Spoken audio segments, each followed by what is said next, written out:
إن الدين عند الله الإسلام. وقال الرسول صلى الله عليه وسلم لكل أمة فتنة فتنة أمتي المال أو كما قال عليه الصلاة والسلام। আজকের প্রোগ্রামের সম্মানিত পরিচালক মনে হচ্ছে আমাদের প্রিয় মুফতি সাহেব এবং মসজিদের মূল অথার হলেন আমার রফিক ভাই। আর এখানে আমরা ধন্য হয়েছি আমার অত্যন্ত আদরের সম্মানের, যার কাছ থেকে আমি শিখি। পিস টিভিতে আপনারা অনেকেই ওনার কাছ থেকে শিখেন, ডক্টর আবুল কালাম। আল্লাহ ওনাকে অনেক বড় করে দিন। আরও দুইজন মেহমান এসেছেন, তো ওনাদের কাছ থেকে আমরা শুনবো এবং আমরা ধন্য হব। নাসরুল্লাহ নামটাই অত্যন্ত চমৎকার, আল্লাহর সাহায্য। ইদা যা আপনার পড়েন তো, এটা রেগুলারই পড়েন, তার নাম পড়তেই হয় আপনাদের। আমাদের স্টুডেন্ট লাইফে ও ছিল সবচেয়ে বেনি। ওর স্টুডেন্ট লাইফের বেশভূষা যদি আপনার দেখতেন তাহলে বলতেন যে ও জামানা কাহা থা, আপ কাহা চলে আয়া তু। আলহামদুলিল্লাহ, তিনি লতে মাস্টার ডিগ্রি করেছেন ঢাকা ভার্সিটি থেকে। পরবর্তী পর্যায়ে ইসলামী বিশ্ববিদ্যালয়ের টিচার, এরপরে ফেলোশিপ করার জন্য অস্ট্রেলিয়াতে। আল্লাহ তাকে ইসলামের উপর আরও বেশি কাজ করার তৌফিক দান করেন। ওনার আব্বা বড় একজন আল্লাহর ওলি ছিলেন। তার আব্বাকে আল্লাহ মাফ করে দিন, তার আম্মাকে মাফ করে দিন। আমিনটা খুব আস্তে বলছেন, কারণ আপনাদের জন্য দোয়া হচ্ছে। মুসলিম শরীফের হাদিস, যদি কোনো ভাইয়ের অনুপস্থিত তার জন্য দোয়া করেন, হুবহু ওই দোয়া আগে আল্লাহ আপনার জন্য কবুল করবেন। আমি এখানে আসার আগেই বিশ্বনবীর একটা হাদিস পড়ছিলাম। মদিনার দাজ্জাল ইবনে সাওয়াদের কাছে বিশ্বনবী সাল্লাল্লাহু আলাইহি ওয়াসাল্লাম আসলেন। এসে বললেন, সাওয়াদ ইবনে সাওয়াদ, আমি মনে মনে তোমার জন্য একটা চিন্তা করে এসেছি, বলো তো কি? সে বলে ফেলল, আদ্দুখ। তো জিনটা, প্রত্যেক মানুষের সাথে একটা খারাপ জিন থাকে, বিশ্বনবী সাল্লাল্লাহু আলাইহি ওয়াসাল্লামের সহিহ বর্ণনা। রাসূলুল্লাহ সাল্লাল্লাহু আলাইহি ওয়াসাল্লাম বলেছেন, আমার সাথেও ছিল। আআনি আল্লাহ ওয়া হুয়া আসলামা, আল্লাহ আমাকে সাহায্য করেছেন, আমি তার উপর বিজয়ী হয়েছি, সে মুসলমান হয়েছে। রাসূলের সাথে যে খারাপ জিন ছিল, তো এই খারাপ জিন সবসময় মানুষকে ভিতর থেকে হুইসপার করে যাতে সে খারাপ কাজগুলো করে। এবং জিনেরা আপনারা জানেন, আপনি মনে মনে যেটা চিন্তা করেন সেটাও তারা শুনতে পায়। এবং আজকের যে আবিষ্কার, এই সবগুলো আবিষ্কারের কথা বিশ্বনবী সাল্লাল্লাহু আলাইহি ওয়াসাল্লাম বলে গেছেন। আজকের যে ফিতনা, আজকের যতগুলো জিনিস আপনি ইউজ করছেন, এই সবগুলো কিয়ামতের আলামত। কারণ রাসূলুল্লাহ সাল্লাল্লাহু আলাইহি ওয়াসাল্লাম বলছেন, আনা ওয়াসা হাতাইন, আমি আর কিয়ামত এই পাশাপাশি। 1400 বছর আগে বলে গেছেন। উম্মতের বয়সও বলেছেন দুটি হাদিসের বর্ণনায়। একটাতে 1000, তাবরানি যে হাদিস এসছে 7 দিন উম্মার বয়স, টোটাল উম্মার। আমি শেষ বর্ষে, শেষ হাজারে এসেছি।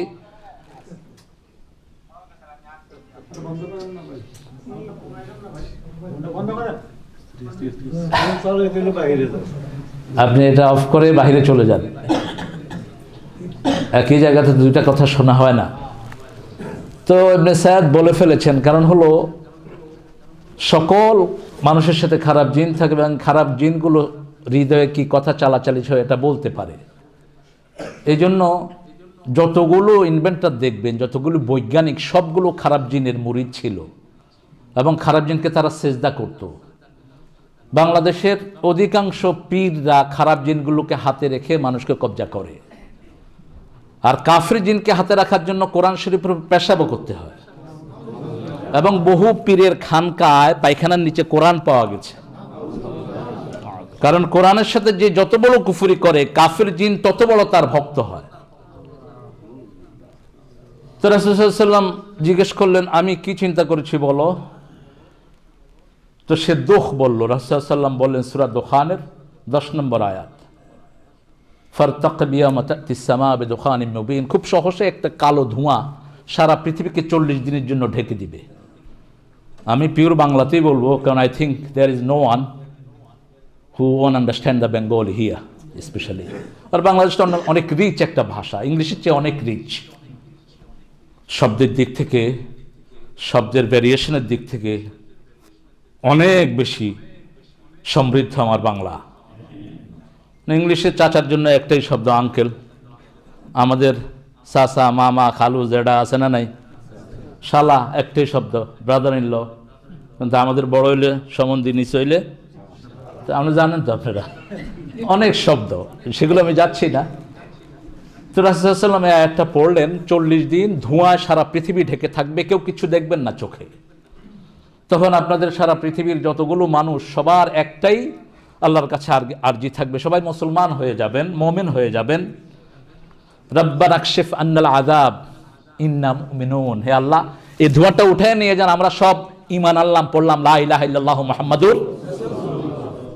তো 40 দিন সেই ভয়াবহ বিপদ থেকে বাঁচার জন্য বিষ্ণু বলেন 1 বছরের খাওয়া তোমরা সংরক্ষণ করো, কারণ ওই সময় 1 বছরের কোনো খাওয়া উৎপন্ন হবে না, সারা পৃথিবী অন্ধকার, কালো অন্ধকারে ঢেকে যাবে। রাসূল সাল্লাল্লাহু আলাইহি ওয়াসাল্লাম এরপরে কিয়ামতের কিছু আলামত কথা আমি বলেই আমার কথা এখানে সংক্ষিপ্ত করব। যদিও পিস আলোচনা উঠেছে, শান্তি আগে নিজের মধ্যে আনতে হবে। আপনার নিজে শান্তি না থাকলে আপনি জীবনেও সমাজকে শান্তি দিতে পারবেন না। নিজের শান্তির একমাত্র উপায় হলো, একমাত্র only one solution is Quran, Quran and Quran. এই যুগে নামাজ পড়ে কেউ জান্নাতে যাওয়ার কল্পনাও করতে পারবেন না। নো, আপনার চোখ যতক্ষণ মুসলমান হবে না আপনি জান্নাতে যেতে পারবেন না। আপনি নামাজ পড়ছেন, এখানে চোখ দিয়ে বাইরে গিয়ে দেখছেন ভলগারিজম, দেখছেন আপনি বেলেল্লাপনা, দেখছেন ওপেন স্ক্রিনে অ্যাডাল্ট্রির বিভিন্ন ফিল্মগুলো, সুন্দর গানের সাউন্ড ভেসে আসছে কানে, মজাও নিচ্ছেন। অনেক ভাই, আমার খুব বেশ মনে পড়ে 3য় কনভেনশনে যখন আব্দুল মালিক মুফতিরা আয়োজন করলো, আমি আসলাম দেশ থেকে, মালিকের মন খুব খারাপ। বললাম কি খবর? কয় ওরা বাংলাদেশ থেকে 2 শিল্পীকে নিয়ে আসছে, আমাদের কনভেনশন হতে দিবে না। আমি বললাম তুমি কোনো চিন্তা করো না, আমার আলোচনা যখন তখন স্কুলটা ফুল দেখবে, হয়েছে তাই আলহামদুলিল্লাহ। কিন্তু সেই আলোচনা, সেই গান শুনতে যারা যায় তারাও কি কথা বলেন না কেন? কি মুসলমান? এই যুগে কোনো হারামকে আপনি হালাল করবেন, আপনি মুরতাদ। রাসূল বুখারীর বর্ণনায় বলছেন 4টা জিনিসকে হালাল করে আমার শেষ উম্মত জাহান্নামী হবে। আল হেররা, বিবাহ বহির্ভূত নারীকে হালাল করবে। আল খামার, মদ, বিভিন্ন এনার্জি ড্রিঙ্ক নামে বিভিন্ন নামে এটাকে বাজিয়ে ছড়িয়ে আছে, বাংলাদেশেও আছে টাইগার, এটা মদ। বাংলাদেশে যে টাইগার ড্রিঙ্কস, অনেকগুলো এনার্জি ড্রিঙ্কস, সেগুলোর ভিতরে মদ কন্টেইন করে, তার লেখেও দেয় অ্যালকোহল 12%, 14%। মদের 1 জাররাও হারাম। আজকে বিভিন্ন গবেষণায় বেরিয়ে আসছে যে 1 বোতল খেলে যা হবে, 1 জাররা খেলেও তাই হবে। এরপরে বলেছেন যে গুটি পোকা, রেশন পোকা, তারপরে বলেছেন মাআজ, বাদ্যযন্ত্র। এখন বাদ্যযন্ত্রগুলোকে হালাল করে আমরা আমাদের ঈমান আকীদা ধ্বংস করছি। মনের খোরাক হলো কোরআন, কিন্তু সেই মনের খোরাক আমরা দিচ্ছি বাজনা দিয়ে। বাংলাদেশে মাশাআল্লাহ সবগুলো টেলিভিশন চ্যানেল খুললে আপনারা দেখবেন সকালে গান আছে না নাই? কথা বলেন না কেন? মাশাআল্লাহ, গানের স্রোতও আছে। রাত যখন শুইতে যান তখন কি গান, বাস 2 বেলা। রাসূল সাল্লাল্লাহু আলাইহি ওয়াসাল্লাম বলেছেন ইউমসি কাফিরান আসবাহা মুমিনান ইউমসি কাফির, সকালে মুমিন থাকবে, বিকালে কাফের হবে। এখন 2টি ব্যাগ আবু হুরায়রা রাদিয়াল্লাহু আনহু বলছেন, আমি বিশ্বনবী সাল্লাল্লাহু আলাইহি ওয়াসাল্লাম থেকে জেনেছি 2টি ব্যাগ, 2টি ব্যাগের ইলম। একটি ব্যাগের ইলম আমি অকাতরে বিলি করে দিয়েছি, আরেকটি ব্যাগের ইলম আমি বিলি করি নেই। ওই হাদিসটা বর্ণনা করতে গিয়ে বিশ্বনবী সাল্লাল্লাহু আলাইহি ওয়াসাল্লাম বলছেন, রাসূল সাল্লাল্লাহু আলাইহি ওয়াসাল্লাম একদিন সকাল থেকে নিয়ে আবু হুরায়রার বর্ণনা দুপুর পর্যন্ত একটা আলোচনা কন্টিনিউ করলেন। তিনি নামলেন, নেমে আবার নামাজ পড়ে ফারতাকিব আলাল মিম্বার, মিম্বারে বসলেন, আসর পর্যন্ত আলোচনা করলেন, আসর পড়লেন, আবার উঠলেন, মাগরিব পর্যন্ত আলোচনা করলেন। একটা বিষয়ের উপর আলোচনা করেছেন মুহাম্মদ রাসূলুল্লাহ, এবং পুরো পৃথিবীটাকে বিশ্বনবীর সামনে আল্লাহ দেখিয়ে দিয়েছেন, পৃথিবীর যা কিছু ঘটবে। এখন বলা হয় পৃথিবীটা হলো গ্লোবাল রুম, একটা রুমের ভিতরে আপনি সব, এটা বিশ্বনবী সাল্লাল্লাহু আলাইহি ওয়াসাল্লামকে আল্লাহ দেখিয়ে দিয়েছেন। তো রাসূল সাল্লাল্লাহু আলাইহি ওয়াসাল্লাম সেখানে যে হাদিসটা, ওই হাদিসটা কোনো সাহাবী একজন বর্ণনা করেন নেই, এবং একটা হাদিসে পুরো আলোচনাটাও পাবেন না। এটার ভিতরে ফিতনার উপরে সাহাবীদের মধ্যে একজন ছিলেন স্পেশালিস্ট, সব ফিতনার হাদিসগুলো তিনি জানতেন, ফিতনা বিশেষজ্ঞ। তিনার নাম হলো হুযায়ফা ইবনে ইয়ামানি। ওমর ফারুক যেন নিজেও গিয়ে বলতেন, ওমর ফারুক গিয়ে বলতেন, হুযায়ফা দেখো তো মুনাফিকদের লিস্টে আমার নামটা আছে কিনা। এখন রাসূল সাল্লাল্লাহু আলাইহি ওয়াসাল্লাম বলেছেন, ওই যে যেই ভাণ্ডটা তিনি রেখেছেন আবু হুরায়রা রাদিয়াল্লাহু আনহু মৃত্যুর আগে, কয়েকজন সাহাবীকে ডেকে ওই হাদিসগুলো বর্ণনা করেছেন।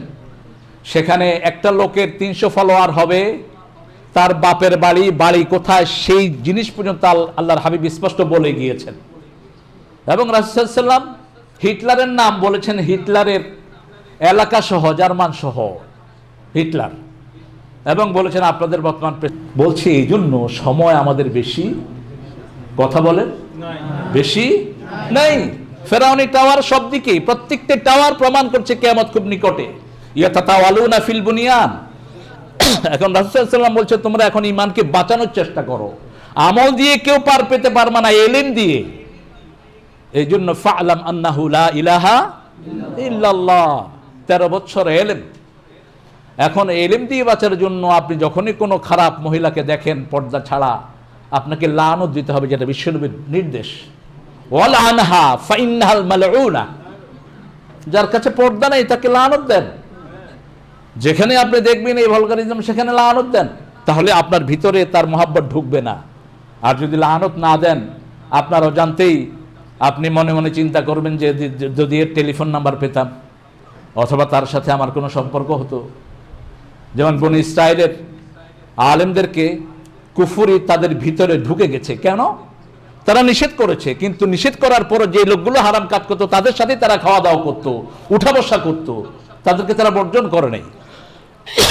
এই জন্য পরবর্তী পর্যায়ে তাদের ভিতরেই সেই তাদের যতগুলো কাদা সবগুলো তাদের ভিতরে ঢুকিয়ে দেওয়া হয়েছে। তৃতীয় রাসূল সাল্লাল্লাহু আলাইহি ওয়াসাল্লাম বলেছেন আরবদেরকে এভাবে খেয়ে ফেলবে সারা পৃথিবীর লোকেরা, যেমন একটা টেবিলের মধ্যে খাওয়া থাকলে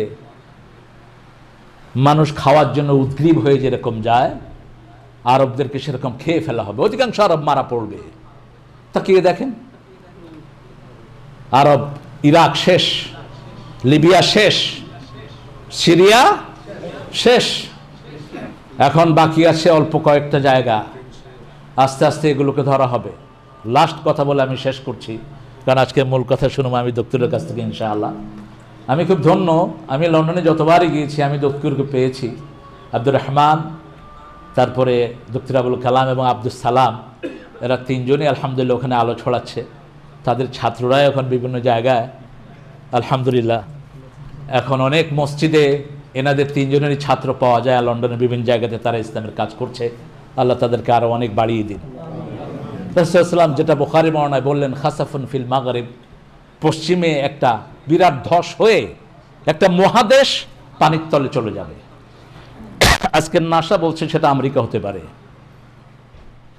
কারণ নাসা যখনই আকাশের দিকে তাকায়, যে স্টারয়েড লুতের কওমকে সাগরের তলদেশ থেকে 450 মিটার নিচে দাবিয়ে দিয়েছে, সেরকম স্টারয়েডগুলো সবগুলো আমেরিকার দিকে তাক করা। কারণ হলো দুটো জিনিস আল্লাহ পছন্দ করে না। একটা হলো অহংকার, টাকার অহংকার যে করেছে কারণ, তাকে তলিয়ে দিয়েছেন কে? এখন টাকার মুসলমান খেতে পারছে না, দুর্ভাগ্য মুসলমানদের।